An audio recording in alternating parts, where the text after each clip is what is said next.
BBMP ವ್ಯಾಪ್ತಿಯಲ್ಲಿ ನಾಳೆಯಿಂದ February 13ರವರೆಗೆ ಕುಷ್ಠರೋಗದ ಕುರಿತು ಜಾಗೃತಿ ಆಂದೋಲನ ಹಮ್ಮಿಕೊಂಡಿದ್ದಾರೆ.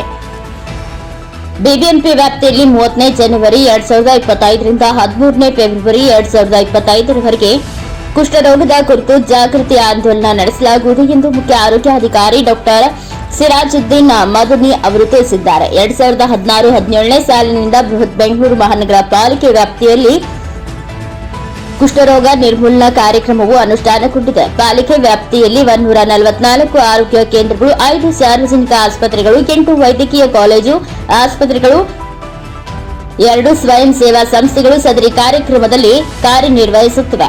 2025 ಅವಧಿಯಲ್ಲಿ 1/4/2024ರ ಪ್ರಾರಂಭದಲ್ಲಿ 319 ಎಂಬಿ ಮತ್ತು 17 ಪಿಬಿ ಒಟ್ಟು 336 ಕುಷ್ಠರೋಗ ಪ್ರಕರಣಗಳು ದಾಖಲಾಗಿ ಬಹು ಔಷಧ ಚಿಕಿತ್ಸೆಗೆ ಒಳಪಟ್ಟಿರುತ್ತಾರೆ. ಪಿಬಿ ಪ್ರಕರಣವು 6 ತಿಂಗಳು ಮತ್ತು ಎಂಬಿ ಪ್ರಕರಣವು 12 ತಿಂಗಳು ಚಿಕಿತ್ಸೆಗೆ ಒಳಪಟ್ಟಲ್ಲಿ ಗುಣವಾಗುತ್ತದೆ.